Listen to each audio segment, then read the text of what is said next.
우리에게 주시는 말씀은 구약의 말씀 역대하 20장 14절로 23절입니다. 구약 성경 681쪽입니다.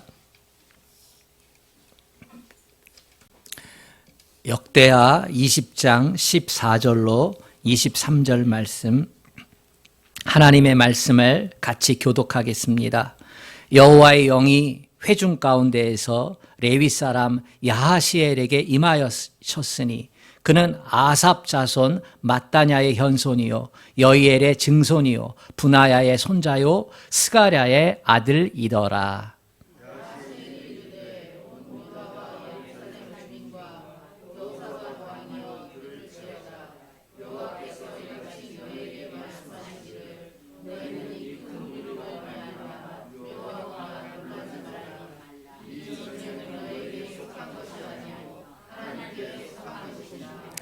내일 너희는 그들에게로 내려가라. 그들이 시스 고개로 올라올 때에 너희가 골짜기 어귀 여루엘 들 앞에서 그들을 만나려니와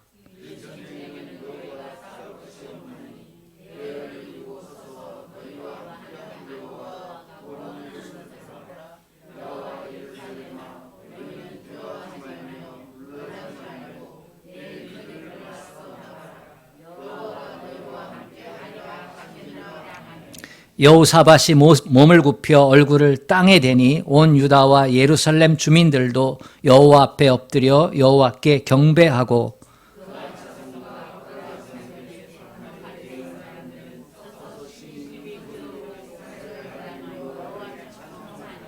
이에 백성들이 아침에 일찍이 일어나서 드고와 들로 나가니라. 나갈 때에 여호사밧이 서서 이르되 유다와 예루살렘 주민들아 내 말을 들을지어다. 너희는 너희 하나님 여호와를 신뢰하라. 그리하면 견고히 서리라. 그의 선지자들을 신뢰하라. 그리하면 형통하리라 하고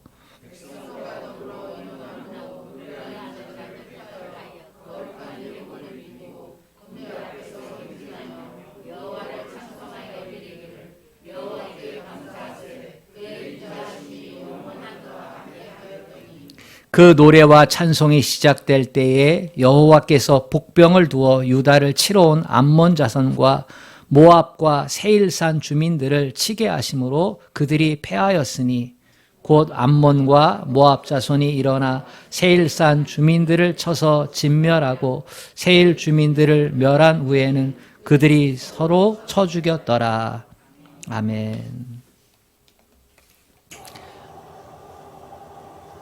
한 주간도 잘 지내셨습니까? 주님만 사랑하면 아멘 합시다. 저는 지난 3주간 동안 찬양이 주는 은혜를 올해 특별히 많이 맛보았던 것 같습니다. 다니엘 기도회를 하면서 제일 좋았던 점은 찬양을 많이 하는 것, 찬양을 열정적으로 하는 것, 함께 찬양하면서 시너지 효과가 더 많아서 하나님의 임재 안에 있었던 것, 개인적으로 너무나 좋았습니다. 그동안 찬양에 좀 목말랐던 것 같아요.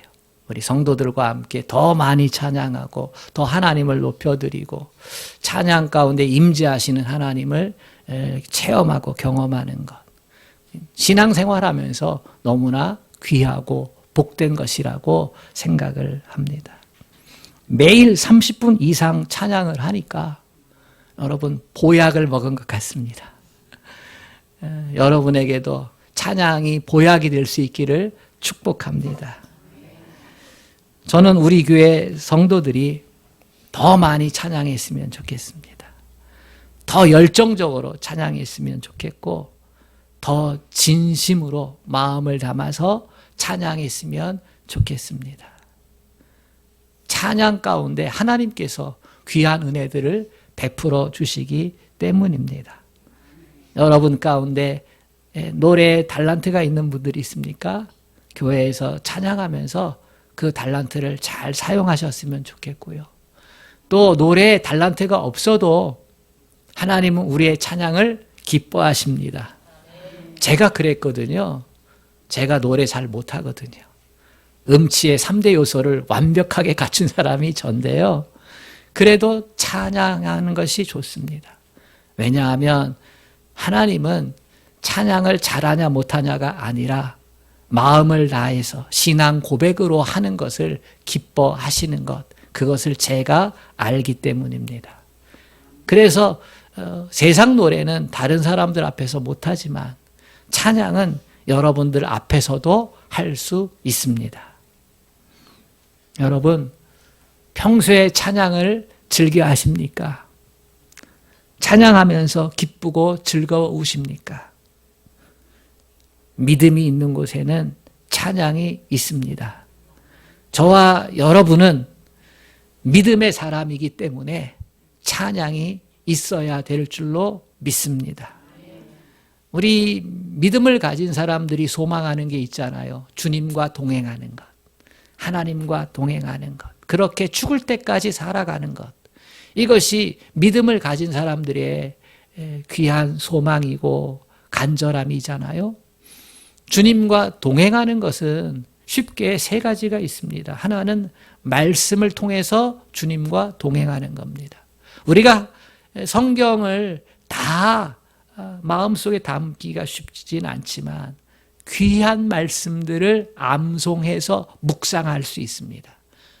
그 말씀을 묵상하면서 우리는 하나님의 마음을 알고 하나님의 뜻을 알고 그렇게 살아갑니다. 그게 말씀과 함께 하나님과 동행하는 것입니다. 두 번째는 기도지요.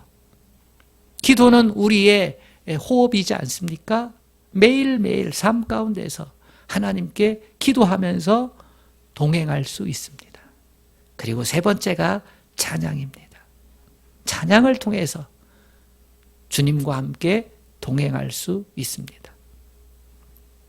말씀 기도의 삶이 성숙해지면 언제 어디서나 주님과 동행하는 게 가능하지만 초신자들에게는 또 신앙생활의 열정이 식어버린 사람에게는 말씀과 기도로 주님과 동행하는 것을 감당하려면 조용한 시간이 필요해요. 그렇죠? 성숙이 되어지면 언제 어디서나 무슨 일을 해도 말씀 가운데서 기도 가운데서 주님이 나와 함께 하신다. 나도 주님과 함께 하고 있다. 이게 경험되어지고 하나님의 임재 가운데 있게 되어지지만 그러나 이게 잘 안 될 때가 있거든요. 그런데 찬양은요. 언제 어디서나 누구든지 쉽게 주님과 동행을 하게 만들어 줍니다. 찬양은요. 시끄러운 상황에서도 잘 모르는 사람들하고 같이 있을 때에도 그냥 흥얼거리면 되거든요. 매일 목에 그래서 말이죠. 그냥 흥얼거리면 돼요. 무슨 일을 하든지 어떤 곳에 있든지. 그래서 찬양을 통해서 하나님과 가장 쉽게 동행할 수 있게 됩니다. 여러분, 찬송하는 것이 우리가 기쁠 때나 좋을 때나 하고 싶을 때나 이렇게만 하는 건 아닙니다. 우리가 보통 노래한다 그러면 내가 부르고 싶을 때, 하고 싶을 때 하잖아요. 그런데요, 찬양은요, 의무가 되기도 합니다. 찬양은 구원받은 자들이 부를 특권이기도 하지만 그러나 의무가 된다는 사실을 기억해야 합니다. 이사야 43장 21절에 이 백성은 나를 위하여 지었나니 나를 찬송하게 하려 함이니라 했습니다. 하나님께서 우리를 지으셨을 때 그 이유가 하나님을 찬송하도록, 하나님을 높여드리도록 그렇게 하기 위한 것이라는 겁니다. 하나님의 영으로 지어진 우리, 흙으로 우리를 빚으시고 하나님의 생기를 불어넣어서 우리를 하나님의 형상과 모양대로 창조하셨잖아요.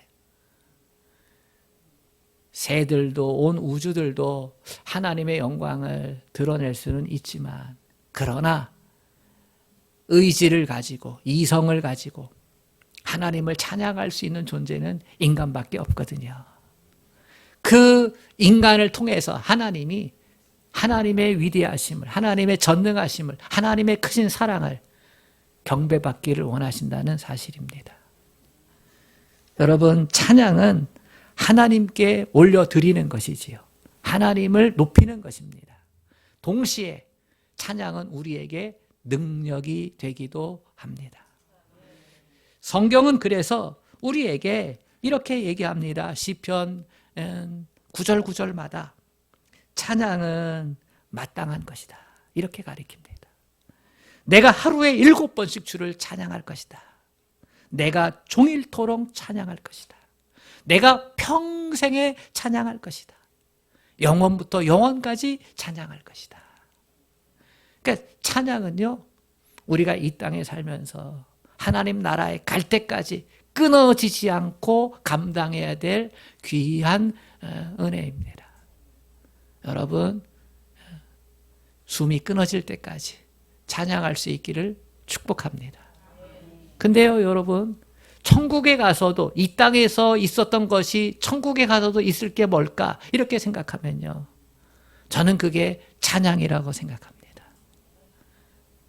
천국에 가면 기도는 안 해도 될 것 같아요. 말씀 읽는 것 안 해도 될 것 같아요. 말씀이신 하나님과 이렇게 대면하니까. 근데 찬양은요, 천국 가서도 있을 것 같아요.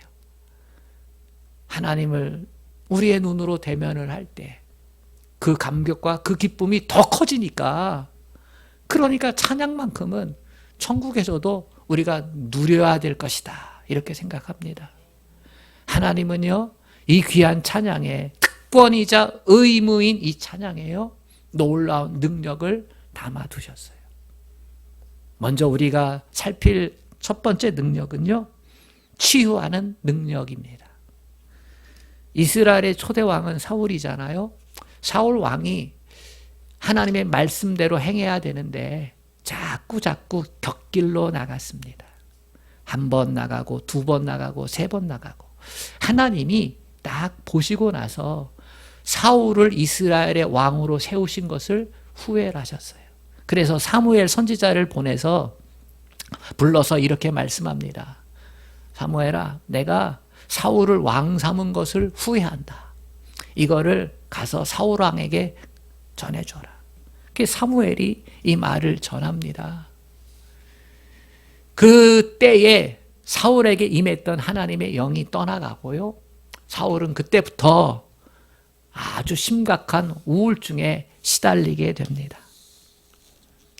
사무엘상 16장 14절, 여호와께서 부리시는 악령에 의해 번뇌하게 됩니다. 다시 말하면 악령에 의해 심신이 눌리게 되어지고 파괴되는 고통을 겪게 됩니다. 이때 신하들이 왕에게 치료 방법을 하나 내어놓는데, 그것은 음악치료 요법이었습니다. 음악치료는요, 고대에도 있었던 방법입니다. 요즘도 현대의학에서 음악치료 하거든요. 하나의 치료의 방법으로 인정되는 것, 그게 음악치료거든요. 그래서 누가 수금을 잘 타는가 이렇게 찾아보았더니 아이러니하게도 다윗이 수금을 잘 탔어요. 그래서 사무엘상 16장 16절에 보면 수금을 잘 타는 사람을 불러서 연주를 해서 치료하기로 했는데 그것이 다윗이었습니다. 그래서 16장 23절에 보면 이 사울 왕이 악령에 의해서 아주 크게 사로잡혀 심신이 무력해질 때에 다윗이 수금을 타면은 악령이 떠나고 치유가 되었다, 이렇게 기록하고 있습니다. 그때요, 여러분, 다윗이 무엇을 연주했을까? 수금으로. 저는 수금으로 다윗이 연주한 것이 시편이라고 믿습니다. 다윗이 시편을 절반 지었잖아요. 그러니까 다윗이 시편의 찬양을 가지고, 시편의 말씀을 가지고 수금에 맞추어서 노래를 불렀다는 것이지요.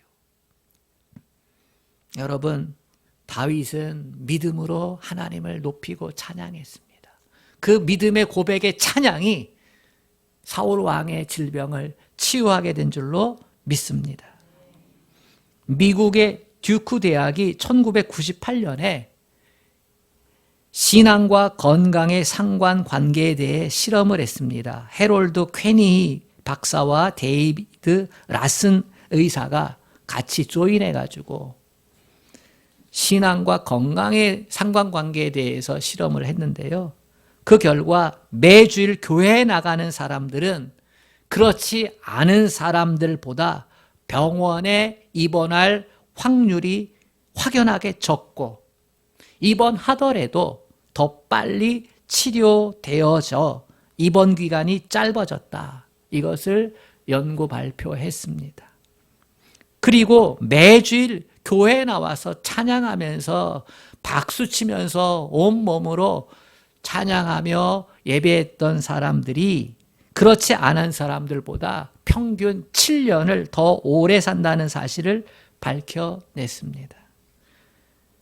찬양은 감사 가운데 드려지는 거잖아요. 원래 하나님이 하신 일을 보고서 감사를 하면서 하나님을 높여드리는 게 찬양인데, 그러다 보니 하나님의 위대하심, 하나님의 전능하심에 대한 감사, 그리고 하나님의 사랑에 대한 감사. 그러니까 감사와 사랑의 마음이 차가지고 찬양을 하다 보니까 우리의 몸이 건강해진다는 거죠. 자연적으로 건강해진다는 것입니다. 그 다음에 1999년에 듀크 대학에서 4,000명을 대상으로 조사한 결과 예배에 참석하여 찬송과 기도를 드리고 말씀을 드리는 것이 우울증과 고혈압 치료에 매우 큰 효과가 있다는 것을 발견했다고 하는 보고입니다. 그러니까 기도하지 않아도 하나님 치유해 주세요, 고쳐주세요 기도하지 않고 찬양만 하고 그랬는데도 질병이 치유가 되더라는 것입니다. 감사와 찬양은 우리의 마음을 치료하며 해방과 자유를 가져다 주는 능력이 있습니다. 여러분, 실제로 힘들고 어려울 때에 찬양을 해보세요. 찬양을 할 때에 기쁠 때 부르는 찬양도 있지만 마음이 힘들고 어려울 때 부를 수 있는 찬양도 참 많이 있습니다. 저는 개인적으로 하나님이 주시는 힘을 덧입고 싶을 때, 그럴 때는 191장 찬송가를 부릅니다. 오늘 우리 말씀 전에 불렀던 내가 매일 기쁘게 술래길 행함은 주의 팔이 나를 안보함이요. 이 찬양을 부릅니다. 요즘 많이 부르는 찬양은 268장 보혈 찬송입니다. 죄에서 자유를 얻게 함은 보혈의 능력 주의 보혈, 이 찬양을 부릅니다. 많이 부르는 복음송은 작년부터 불렀던 은혜라고 하는 찬양입니다. 금요일에 다니엘 기도의 간증자인 손정민 목사가 작사 작곡한 찬양이잖아요. 내가 누려왔던 모든 것들이, 내가 지나왔던 모든 것들이, 모든 시간이, 내가 걸어왔던 모든 순간이 당연한 것 아니라 은혜였어. 이 찬양이요, 아직도 커다란 은혜가 됩니다. 이 찬양을 통해서 몸이 회복이 되고 마음도 회복되고 영혼도 부요해지고 그렇게 치유케 되어지는 역사가 일어납니다. 찬양을 통해서 우리의 몸과 마음이 치유되는 역사가 우리 교회에 많이 있었으면 좋겠습니다. 두 번째, 찬양의 능력은 문제를 풀어주는 능력입니다. 우리가 잘 아는 사도행전 16장 바울과 실라가 빌립보에서 전도하다가 붙잡혀가지고 매 맞고 쇠사슬이 몸에 채워져 감옥에 갇히는 사건이 일어나지 않습니까? 당시 상황을 보면 낙심하고 절망할 수밖에 없잖아요. 죄를 지은 게 아닙니다. 나쁜 일 한 게 아닙니다. 누구에게 복음을 전할까? 이 빌립보 지역에서 이렇게 기도하고 생각하다가 만난 사람이 귀신 들려 전보는 여자 소녀였잖아요. 그게 불쌍해가지고.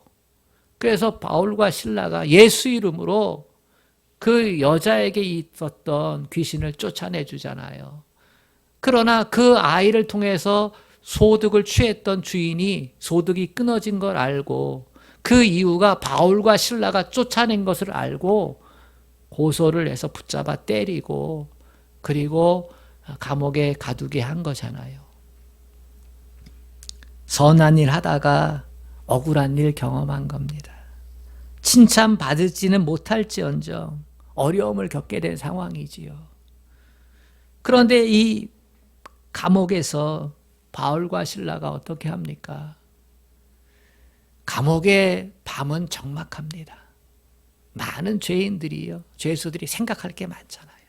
근데 바울과 실라는 얻어 터지고 피가 나고 그래서 들어와 있는데 한숨 소리가 아니라 기도와 찬양을 하는 겁니다. 많은 죄수들이 있잖아요. 처음에 붙잡혀서 고문당하고 매맞고 착고에 차이게 되어지면 어떻게 하는지 흐느껴 울거나 신세 한탄을 하거나 또는 이러한 상황과 형편에 되어진 것에 대한 원망과 저주를 퍼붓거나 발악을 할 텐데, 힘들고 어려운 상황이 주어지게 되면 사람은 심리학적으로 처음에 분노하게 되어 있거든요. 그 상황을 받아들이지 못해서. 근데 그러지 않고요, 이 바울과 실라가 기도를 조근조근 하더니 그 다음에는 찬양을 하는 겁니다.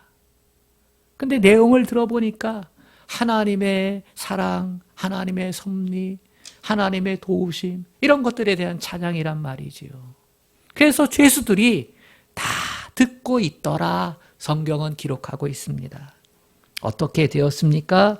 갑자기 지진이 나면서 그 감옥이 흔들리면서 옥문들이 다 열리고 바울과 실라의 착고가 다 풀어지고 바울과 실라뿐만 아니라 죄수들의 착고까지도 다 풀어지는 역사가 일어나게 됩니다. 다들 어리둥절하고 있잖아요. 이게 무슨 일인가? 그때 간수장이 허겁지겁 왔다가 문이 열린 것을 보고서 다 도망간 줄 알고 자살하려고 하잖아요. 그때 바울과 실라가 어떻게 얘기합니까? 우리 여기 있다. 자살하지 마라. 우리 안 도망갔어. 당신은 돌보고 있던, 지키고 있던 죄수들이 도망가면 그 책임을 간수장이 져서 고문당하고 죽어야 되거든요. 근데 도망 안 가고 다 있는 걸 보면서 내가 어떻게 해야 살아날 수 있습니까? 성경에는 내가 어떻게 해야 구원받을 수 있습니까? 사도 바울이 그 유명한 선언을 하잖아요. 주 예수를 믿으라. 그리하면 너와 네 집이 구원을 얻을 것이다. 그래서 간수장이 온 가족들을 데리고 와서 바울이 전해준 예수 복음을 영접하고 그리고 세례받고 믿음의 사람으로 되잖아요. 이 놀라운 일들이 1년에 그 밤에 다 이루어지고 있거든요. 여러분, 바울과 실라가 몸은, 육신은 감옥에 갇혔지만 그의 믿음의 고백, 믿음의 기도, 믿음의 찬양은 감옥이라도 가둘 수가 없었어요. 여러분, 기도할 수 없는 중에 기도하고 찬송할 수 없는 중에 찬양하면 하나님께서 문제를 해결해 주는 역사를 허락해 주실 줄로 믿습니다. 바울과 실라가 그 빌립보 지역에 들어서면서 어떻게 하면 여기서 복음을 전할까? 이게 문제였을 텐데. 비록 감옥에 들어가는 고통 가운데 그것을 통과했지만 하나님은 바울과 실라가 빌립보 지역에 믿음의 사람을 세우는데 문제를 해결받았고요. 그리고 문제가 찬양과 기도 가운데 응답되어지는 것을 경험하면서 크신 하나님을 경험할 수 있었습니다. 문제를 풀어오시는 능력이 찬양 가운데 있다는 것을 깨닫게 된 것이지요. 여러분, 그렇습니다. 찬양은 우리로 하여금 문제 바라보지 않고 하나님을 바라보게 함으로 하나님이 일하시게 하는 통로가 되는 줄로 믿습니다. 찬양할 수 없을 만큼 힘들 때가 있잖아요. 그래도 찬양하십시오. 우리는 믿음 없이는 살 수 없는 존재입니다. 하나님을 떠나서는 살 수 없는 존재입니다. 아무리 힘들고 아무리 고통스러워도 문제를 해결할 길이 하나님께 있습니다. 그 하나님과 찬양으로 잇대어 있을 때에 하나님은 반드시 은혜를 주실 줄로 믿습니다. 세 번째 찬양의 능력은 승리를 가져오는 능력입니다. 오늘 말씀을 보면 유다 여호사밧 왕 때의 일이 기록되어 있습니다. 여호사밧 왕 때에 요단 동편에 있던 모압과 암몬과 40 사람들이 연합을 해가지고 남유다를 공격해 왔습니다. 세 나라가 연합했으니 군사력이 얼마나 크겠어요. 딱 봐도 여호사밧이 낙심이 되고 좌절이 됩니다. 이건 백전백패구나. 어떻게 한 나라도 아니고 세 나라가 연합해서 쳐들어왔을까? 전쟁은 군사력에 의해 결정될 때가 많잖아요. 러시아가 우크라이나를 침공했을 때요, 3일이면 끝난다 생각했어요. 너무나도 쉬운 싸움. 왜냐하면 군사력의 차이가 이건 뭐 어른 아이 싸움이거든요. 근데 우크라이나가 어떻게 견디고 있어요? 서방이, 미국이 무기를 공급해 줬잖아요. 군사력에 있어서 싸울 수 있는 그 거리를 제공을 해준 거예요. 전쟁에 있어의 군사력은 큰 위치를 차지합니다. 근데 여호사밧은 아는 거예요. 이 전쟁은 군사력에서 게임이 안 되는구나. 그래서 매우 당황해하고 혼란스럽고 어찌할 바를 몰라요. 그러다가 하나님을 생각합니다. 그래서 신하들과 백성들 앞에 우리 함께 하나님께 기도하자. 금식하자. 금식을 선포하고 신하와 백성 앞에서 여호사밧이 하나님께 기도합니다. 그것이 20장 12절의 내용입니다. 우리 하나님이여 그들을 징벌하지 아니하시나이까.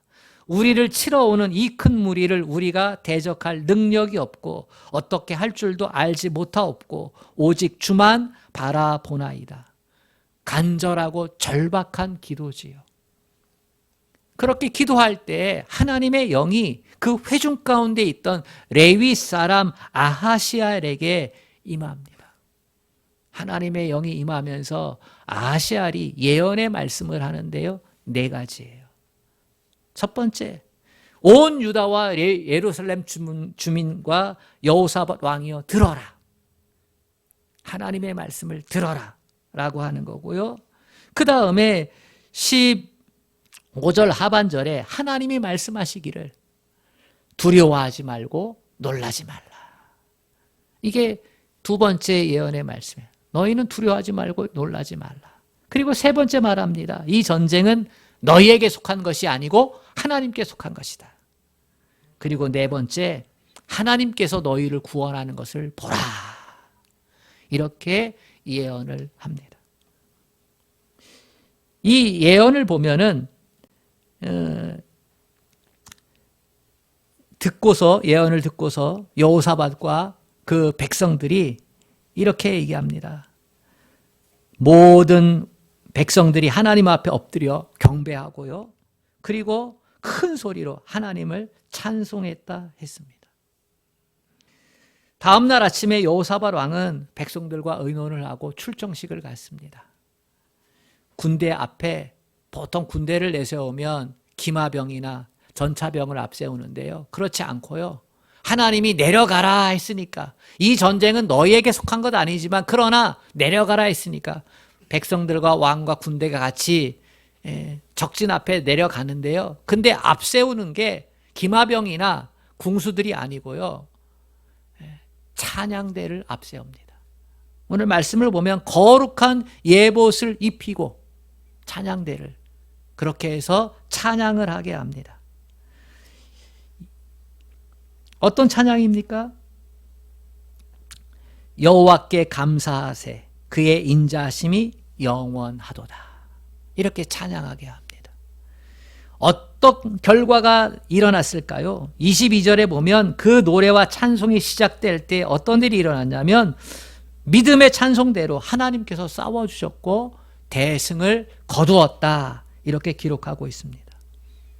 이 21절과 22절, 23절 이렇게 읽어보면요, 22절과 23절에 싸워서 대승하는 이야기가 나오는데 이건 해석이 좀 필요합니다. 이것을 읽어보면요, 하나님께서 싸워주셨는데 어떠한 모습으로 싸워주셨을까? 연합군 모압과 암몬과 세일 사람들의 연합군들이 서로 내분이 일어나도록 해서 하나님이 싸워 이기게 하셨다는 거예요.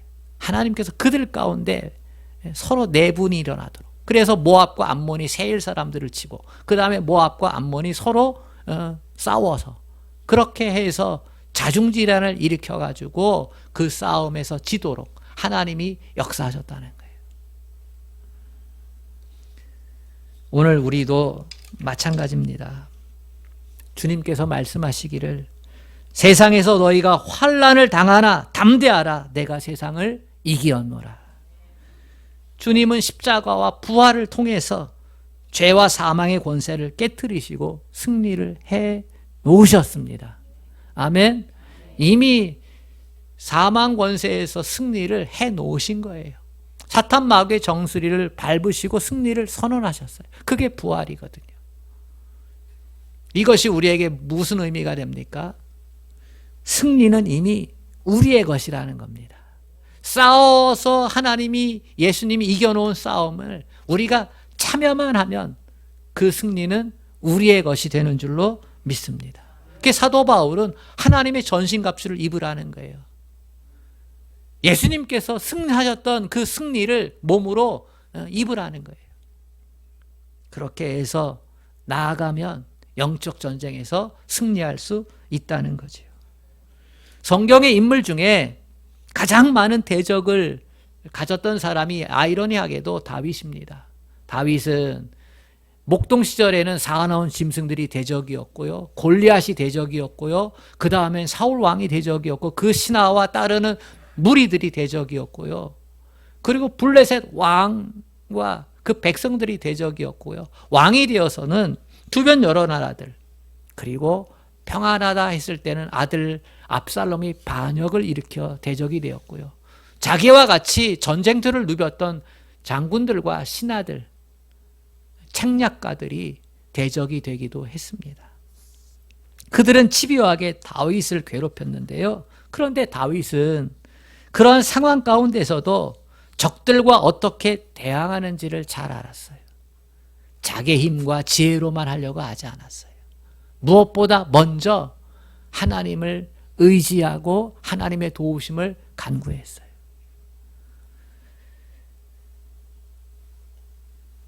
그 가운데 특별히 찬양은 하나님께서 직접 명하신 것이라고까지 고백하고 있습니다. 시편 8편 2절에 보면 이렇게 고백합니다. 주의 대적으로 말미암아 어린 아이들과 젖먹이는 입으로 권능을 세우시며 이는 원수들과 보복자들을 잠잠하게 하려 하심이니이다.